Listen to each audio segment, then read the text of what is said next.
오늘 아침 우리에게 주신 하나님의 말씀은 이사야 12장 1절로 6절의 말씀입니다. 그날에 내가 말하기를 여호와여 주께서 전에는 내게 노하셨사오나 이제는 주의 진노가 돌아섰고 또 주께서 나를 안위하시오니 내가 주께 감사하겠나이다 할 것이니라. 보라, 하나님은 나의 구원이시라. 내가 신뢰하고 두려움이 없으리니 주 여호와는 나의 힘이시며 나의 노래시며 나의 구원이심이라. 그러므로 너희가 기쁨으로 구원의 우물들에서 물을 기르리로다. 그날에 너희가 또 말하기를 여호와께 감사하라. 그의 이름을 부르며 그의 행하심을 만국 중에 선포하며 그의 이름이 높다 하라. 여호와를 찬송할 것은 극히 아름다운 일을 하셨음이니 이를 온 땅에 알게 할지어다. 시온의 주민아 소리 높여 부르라. 이스라엘의 거룩하신 이가 너희 중에서 크심이니라 할 것이니라. 오늘 아침 우리에게 주신 하나님의 말씀입니다. 성도 여러분, 지난 밤새 평안하셨습니까? 하나님의 은혜로 오늘 한 날도 하나님의 축복 속에 살아가는 귀한 날이 되시기를, 생명의 날이 되시기를 주의 이름으로 축원합니다. 오늘 읽은 이사야서 12장은 그 긴 이사야의 모든 말씀들 가운데 가장 짧은 절을 6절을 가지고 있는 말씀입니다. 여기 12장은 주로 감사 찬송의 노래라고 부를 수 있습니다. 여러분에게 이런 질문을 해보고 싶습니다. 여러분, 지금 사시면서 행복하십니까? 행복하게 살고 계십니까? 요즘같이 모든 것이 어려운 시대에 행복할 수 있는 조건이, 상황이 뭐가 있겠습니까? 많은 사람들이 행복하지 못하다고 대답할 수 있는 그런 시대에 살고 있습니다. 그러면 우리 그리스도인으로서 우리는 과연 행복하게 살고 있는가? 이런 질문을 받았을 때 여러분, 그리스도인도 행복하게 살고 있다, 자신 있게 대답하지 못하는 경우가 참 많습니다. 그래서 예수 믿고 구원을 받은 것과 내가 육신의 삶을 사는 그것의 행복한 삶은 동일한 문제가 아니라 각각 별개의 문제라고 생각하고 있는 분들도 많습니다. 여러분 생각해 보세요. 구원이라고 하는 것은 무엇과도 비교가 안 되는 감격이고 기쁨입니다. 죽었던 사람이 다시 사는 구원의 감격이잖아요. 망할 것 같은 사람이 다시 흥할 수 있는 세월이에요. 잊혀질 것 같았던, 소멸될 것 같았던 사람이 다시 기억되고 더구나 하나님 앞에까지 그 이름이 기억되는 축복이잖아요. 그래서 이 구원을 받는다는 것은 세상의 그 무엇과도 비교가 될 수 없는 감격이고 기쁨입니다. 바로 12장이 그런 내용을 노래하고 있는 찬송의 말씀입니다. 그러므로 우리는 이 땅의 조건을 보고 행복하냐, 행복하지 않냐, 그것을 결정하는 사람들이 아니라 날 구원하신 하나님께 대한 무조건적인 감사, 그리고 그 감사가 충만하기 때문에 주시는 행복, 이것을 알아야 합니다. 오늘 2절 말씀, 3절 말씀을 보세요. 보라, 하나님은 나의 구원이시라. 내가 신뢰하고 두려움이 없으리니 주 여호와는 나의 힘이시며 나의 노래시며 나의 구원이심이라. 그러므로 너희가 기쁨으로 구원의 우물들에서 물을 기르리로다. 아주 익숙한 말씀이죠. 유명한 그 복음성가 가사로 우리가 부르고 있는 그런 찬양시입니다. 로마서 3장 10절 그리고 23절 말씀 등에 의하면 이 땅에 의인은 하나도 없다고 말씀했습니다. 의인이 하나도 없다는 얘기는 전 인류는 죄값을 받아야 하는 존재들, 즉 죄인이라는 뜻이죠. 에베소서 2장 1절에서는 우리는 모두 죄인이라, 죄값을 받을 존재들이라 그렇게 말씀했습니다. 자, 의인도 아니고요. 죄값을 받아야 하는 존재들에 불과했는데, 그런데 우리가 구원을 받았다? 여러분, 이것이 하나님의 은혜가 아니고 무엇이겠습니까? 그래서 에베소서 2장 8절과 9절은 구원은 하나님의 선물, 하나님의 은혜라고 말씀했어요. 그러니까 하나님으로부터 죄인의 죄를 속량당하고 구원받은 사람들은요, 어떤 형편에서도 어떤 상황에서도 감사할 수 있어야 합니다. 그래서 하박국서 3장 18절 말씀을 참고해서 보면 우리는 이 잃어버린 이 감사를 회복해야 합니다. 여러분도 날 구원하신 하나님의 은혜를 가슴에 품으셨다면 어떤 조건, 어떤 상황, 어떤 형편에서도요, 다 하나님께 감사할 수 있는 믿음의 성도들이 되시기를 바랍니다. 그리고 두 번째는 그냥 입술로만 감사하는 그런 것이 아니라 구원받은 자는 그 구원의 감격, 구원의 은혜를 누리면서 살아내야 합니다. 3절 말씀 다시 한번 보세요. 그러므로 너희가 기쁨으로 구원의 우물들에서 물을 기르리로다. 구원받았으니까 당연히 기쁨이 넘치죠. 누가 인위적으로 시키지 않아도 얼굴에 내 기쁨이 나타나지요. 내가 하는 말, 행동, 이 모든 것에 당연히 기쁨이 나타나야지. 사실 우리는 늘 지친 삶을 살아갑니다.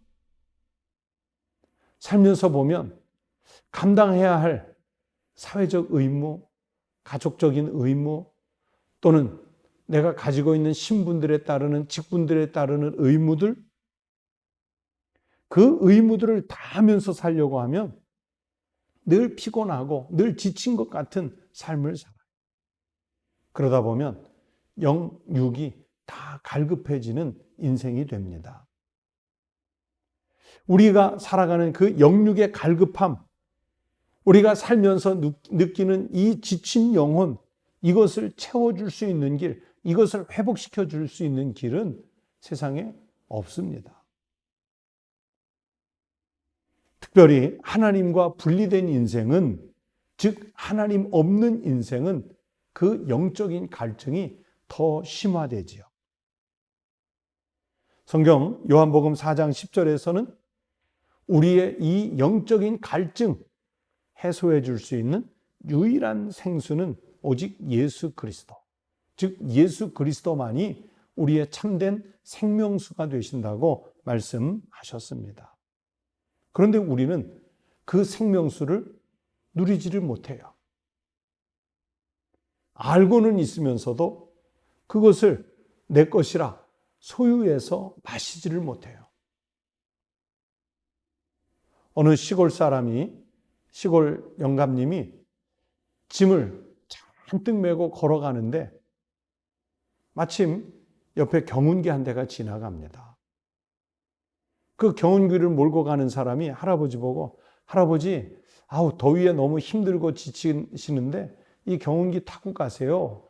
그랬더니 할아버지가 고맙다고 인사하고 그 경운기 짐칸에 탔는데 그 메고 가던 짐을 내려놓지를 않는 거예요.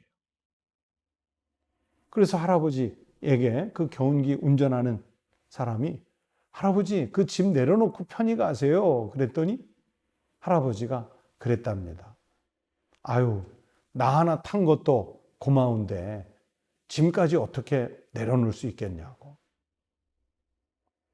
여러분, 이런 우스운 상황이 이해가 되십니까? 전혀 이해 안 되잖아요.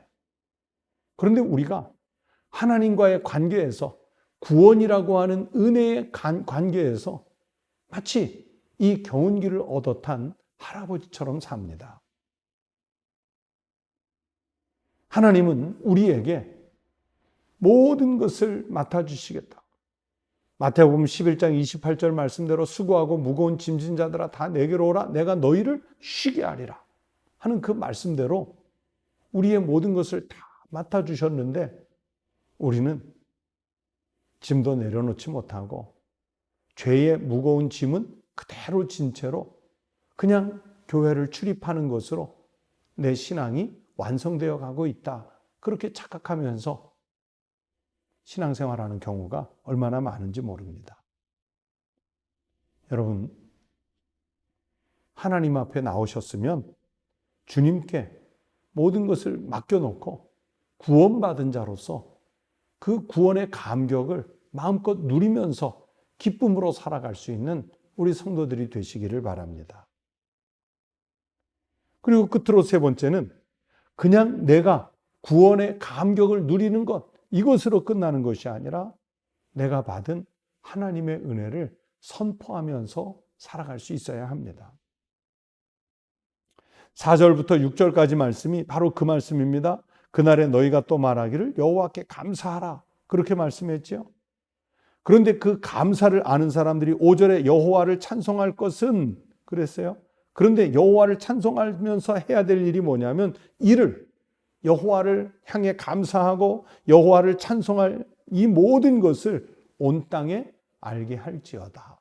그렇게 말씀하셨잖아요. 온 땅에 알게 할지어다. 선포하라는 얘기지요. 요한복음 4장을 보시면 사마리아 수가성의 우물가에서 예수님을 만난 여인이지 않습니까? 여인은요, 육체의 쾌락의 탐에 그냥 육체의 본능대로 살아가던 그런 여인이었어요. 그러면서도 그 갈증을 충족할 수 없어서 이 남자면 될까? 저 남자면 될까? 늘 남자를 갈아치우는 그런 사람이었어요. 그런데 여러 번 남편을 바꾸었어도요, 그 영적인 갈증은 채워지지 않는 것입니다. 예수 그리스도를 만난 이후에 이 여인이 구원을 받아요. 그랬더니 여인은 이제 온 동네에 뛰어다니면서 나의 모든 상황을 알고 계시는 주님을 내가 만났다. 그분이 바로 그리스도이시다. 막 선포하고 다니잖아요. 동네에서 소문난 그 타락했던 여인이 예수 그리스도를 만나고 이제 새로운 삶이 돼서 동네방네 뛰어다니면서 예수 그리스도를 선전하고 선포하니까 사람들이 예수님께로 몰려 나왔습니다. 여러분, 신약성경에 보면, 특별히 복음서에 보면 예수님께 그런 치유를 경험한 사람들은요, 다 선포하고 다녔어요. 예수께서 어떤 큰 일을 베푸셨는지 자기네들이 만났고 자기네들이 체험했고 자기네들이 목격한 예수에 대해서 선포하고 다녔습니다. 증인이 되었어요. 우리는 어떻습니까? 왜 선포하지 못합니까? 우리는 왜 증인이 되지 못합니까? 왜 복음을 선포하는 일 앞에서 위축이 되고 주눅이 듭니까? 내가 실질적으로 이 구원의 감격을 제대로 누리지 못했고 또 주님을 직접 만나 나를 치료해 주시고 나의 갈급함을 온전하게 채워주시는 그 주님의 자비와 사랑을 우리가 경험하지 못했기 때문입니다. 성도 여러분, 간절히 바라는 것은 여러분이 이 하나님의 은혜를 충만하게 누리는 믿음의 성도들이 되시기를 바랍니다. 그리고 이 믿음의 성도들이 가정에 가서, 일터에 가서, 내가 살아가는 삶의 터전에 가서는 여호와 하나님의 은혜를 마음껏 선포하고 자랑하고 간증하면서 살아가는 믿음의 성도들이 되시기를 바랍니다. 그러면 그 선포자들에게는 하나님께서 특별하게 채워주시는 은혜와 축복이 있게 될 줄로 믿습니다. 6절 말씀 보세요. 시온의 주민아 소리 높여 부르라. 이스라엘의 거룩하신 이가 너희 중에서 크심이라 할 것입니다. 여러분이 바로 시온의 주민입니다. 여러분이 체험한 은혜와 감동을, 구원의 감격을 소리 높여 부르는 새로운 이스라엘 백성의 삶이 되시기를 주의 이름으로 축원합니다. 기도하겠습니다. 하나님 아버지, 우리가 주님의 구원으로 인하여 우리가 기쁨으로 구원의 우물들에게서 물을 기를 수 있는 하나님의 백성, 하나님의 종들의 삶이 되게 하여 주시옵소서. 하나님, 이 땅에 우리를 구원하겠다 하며 달려드는 악한 세력이 많지만 세상 어느 것도 우리의 구원이 되지 못하고 오직 여호와 하나님만이 나의 구원이시고 내가 신뢰하고 나로 하여금 두려움이 없게 하시고 나의 힘이 되시고 나의 노래가 되시고 나의 구원이 돼 주시는 줄로 믿습니다. 하나님, 우리의 전 삶을 나의 구원 되시는 주님께 맡기고 온전한 삶을 살아갈 수 있도록 우리를 인도하시고 또 동행하여 주시옵소서. 하나님, 나라가 어렵고 전 세계에 많은 전염병으로 인해 힘든 시절을 보내고 있지만 하나님의 백성들만큼은 하나님께서 감싸 지키시고 보호하시고 인도하시는 것을 경험하게 하여 주시옵소서. 오히려 위기의 때에 더욱 하나님을 찾고 주님의 보호하심을 우리가 체험하며 살게 하여 주시옵소서. 우리의 삶에 감사가 넘치게 하시고 우리의 입술이 열리면 또 기쁨과 감격의 감사의 찬양이 나오게 해 주시옵소서. 예수 그리스도의 이름으로 간절히 기도하옵나이다. 아멘. 오늘 아침 같이 기도하실 제목입니다. 먼저는 오늘 이사야서 12장 이 말씀을 기억하시면서 내가 누리고 있는 모든 형편들에 대해서 감사하고 찬양을 할 수 있는 성도들이 되시기를 바랍니다.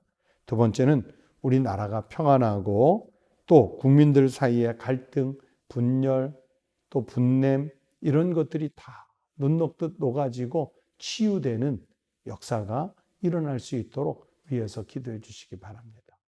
또 세 번째는 우리 교회의 모든 목회자들 하나님께서 맡기신 사명 잘 감당하도록 위에서 기도해 주시고 또 우리 같은 구역, 지역, 교구에 있는 또는 나와 같은 부서에 있는 우리 성도들 가운데 영혼이 좀 피폐했고 힘든 분이 있으면 육신적으로 아프고 고통스러워하는 분이 있으면 그분들의 치유와 회복을 위해서도 같이 기도해 주시기 바랍니다.